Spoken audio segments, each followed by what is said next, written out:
안녕하세요. 지금부터 패션 머천다이징 산업기사 관연도 기출문제 1-2 과목 해설 강의를 시작하겠습니다. 에듀 채널에 가시면 더 많은 기출문제를 보실 수 있습니다.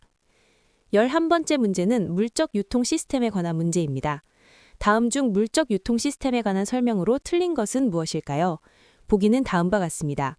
1번, 효율적인 물적 유통 관리는 의류업체의 경쟁력 향상과 이윤 증대에 크게 영향을 준다. 2번, 물류란 상품을 생산된 곳으로부터 그것이 쓰여지는 곳까지 효과적으로 옮기기 위해 수행되는 모든 활동을 말한다. 3번, 물적 유통에는 판매 예측, 원부자재 관리, 주문 처리, 재고 관리, 포장, 운송, 고객 서비스 등이 포함된다. 4번, 최근에는 물류의 핵심이 고객 서비스 향상에서 물류 비용을 최소화하는 것에 관심이 집중되고 있다. 입니다. 여기서 정답은 4번입니다. 최근 물류의 핵심 방향은 비용 최소화가 아니라 고객 서비스 향상에 있습니다. 물류 비용 절감도 중요하지만 현대 물류 트렌드는 고객 만족과 서비스 품질을 높이는 방향으로 발전하고 있습니다. 4번 보기는 이 방향을 반대로 서술하고 있으므로 틀린 설명입니다. 12번째 문제는 패션 유통 경로에 관한 문제입니다. 패션 유통 경로의 유형 중 위탁 판매 제도에 대한 설명으로 옳은 것은 무엇일까요? 보기는 다음과 같습니다. 1번, 의류 제조업체가 기획, 생산, 유통을 일괄되게 통제하기 쉽다. 2번, 상품에 대한 판매와 재고를 점포에서 책임진다. 3번, 의류 제조업체의 상표 이미지 관리가 어렵다. 4번, 대리점주가 의류업체나 도매시장의 상품을 판매하고 재고도 책임진다. 입니다. 여기서 정답은 1번입니다. 위탁 판매 제도는 의류 제조업체가 기획, 생산, 유통을 일괄적으로 통제할 수 있는 시스템입니다. 재고 책임은 제조업체가 지며 점포는 판매만 담당합니다. 따라서 2번처럼 점포가 재고를 책임지는 것은 틀린 설명이며 3번처럼 이미지 관리가 어렵다는 것도 오히려 반대입니다. 위탁 판매 제도는 브랜드 이미지 관리가 용이한 방식입니다. 13번째 문제는 패션 머천다이징 시스템 단계에 관한 문제입니다. 패션 머천다이징 시스템 단계 과정으로 적합한 것은 무엇일까요? 보기는 다음과 같습니다. 1번, 발상 단계, 개발 단계, 제품화 단계, 평가 단계, 예비 작업 단계, 시장 도입 단계. 2번, 발상 단계, 예비 작업 단계, 제품화 단계, 개발 단계, 평가 단계, 시장 도입 단계. 3번, 발상 단계, 평가 단계, 개발 단계, 제품화 단계, 예비 작업 단계, 시장 도입 단계. 4번, 발상 단계, 개발 단계, 평가 단계, 제품화 단계, 예비 작업 단계, 시장 도입 단계입니다. 여기서 정답은 3번입니다. 패션 머천다이징 시스템은 발상 단계에서 아이디어를 내고 평가 단계에서 아이디어를 검토하며 개발 단계에서 구체화하고 제품화 단계에서 실제 상품으로 만들고 예비 작업 단계를 거쳐 시장 도입 단계로 마무리됩니다. 이 순서를 정확히 기억하는 것이 중요합니다. 특히 평가 단계가 개발 단계보다 앞에 위치한다는 점을 주의해야 합니다. 14번째 문제는 의류 상품 분류에 관한 문제입니다. 의류 상품의 분류 중 TPO별 분류는 마케팅에의 적용 가능성이 가장 높은 것으로 판단됩니다. 이때 TPO는 무엇의 약자일까요? 보기는 다음과 같습니다. 1번, 타임, 플레이스, 오케이전. 2번, 타임, 프라이스, 오케이전. 3번, 타겟, 플레이스, 오케이전. 4번, 타겟, 프라이스, 오케이전입니다. 여기서 정답은 1번, 타임, 플레이스, 오케이전입니다. TPO는 시간을 뜻하는 타임, 장소를 뜻하는 플레이스, 상황을 뜻하는 오케이전의 약자입니다. 언제, 어디서, 어떤 상황에서 착용하는지에 따라 의류 상품을 분류하는 방식으로 소비자의 실제 생활 맥락에 반영하기 때문에 마케팅 전략 수립에 매우 유용하게 활용됩니다. 15번째 문제는 패션 머천다이징의 개념에 관한 문제입니다. 다음 중 패션 머천다이징의 개념이 아닌 것은 무엇일까요? 보기는 다음과 같습니다.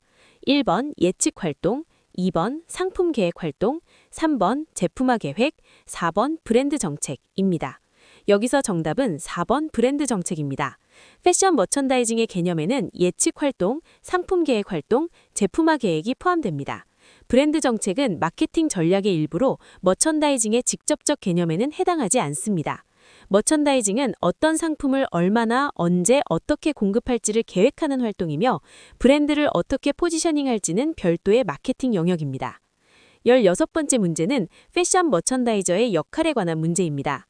패션 머천다이저의 역할에 대한 설명으로 옳은 것은 무엇일까요? 보기는 다음과 같습니다. 1번, 불특정한 다수의 소비자들에게 그들이 입기를 원하는 디자인을 제공해 줌으로써 미적인 만족을 준다.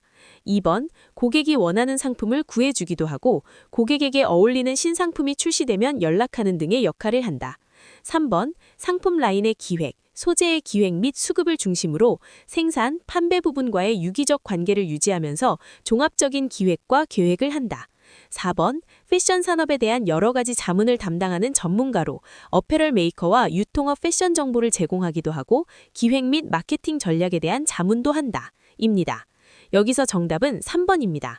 패션 머천다이저는 상품 라인 기획과 소재 수급을 중심으로 생산 및 판매 부분과 유기적으로 협력하며 종합적인 기획을 담당합니다. 1번은 패션 디자이너의 역할, 2번은 퍼스널 쇼퍼의 역할, 4번은 패션 컨설턴트의 역할과 가깝습니다. 머천다이저는 이 모든 영역을 조율하는 기획 전문가입니다. 17번째 문제는 상품 구색 계획에 관한 문제입니다. 패션 머천다이저가 상품 구색 계획 업무를 할 때 주요 원리로 고려하는 사항이 아닌 것은 무엇일까요? 보기는 다음과 같습니다. 1번, 상품 구색은 경영 의사보다 소비자 보호 정책과 일치해야 한다. 2번, 이유는 상품에 대한 고객 만족의 결과이다. 3번, 상품 구색은 아이템, 스타일, 가격, 사이즈 등이 적절하게 조합되어야 한다. 4번, 제품에 대한 이윤 계산은 체계적이고 조직적인 계획의 결과이다. 입니다. 여기서 정답은 1번입니다. 상품 구색 계획은 소비자의 욕구를 충족시키는 것이 우선이며 경영 의사와 소비자 보호 정책이 균형 있게 조화를 이루어야 합니다. 경영 의사보다 소비자 보호 정책이 무조건 우선된다는 표현은 적절하지 않습니다. 나머지 보기들은 모두 상품 구색 계획의 올바른 원리에 해당합니다. 18번째 문제는 어페럴 메이커의 마케팅 전략에 관한 문제입니다. 어페럴 메이커의 시장 세분화와 마케팅 전략에 대한 설명으로 잘못된 것은 무엇일까요? 보기는 다음과 같습니다. 1번, 차별적 마케팅 전략은 자사만의 독특한 개성이 담긴 상품 및 서비스의 개발. 2번, 비차별적 마케팅 전략은 소비자의 동일성의 상품 개발에 의의를 두는 전략.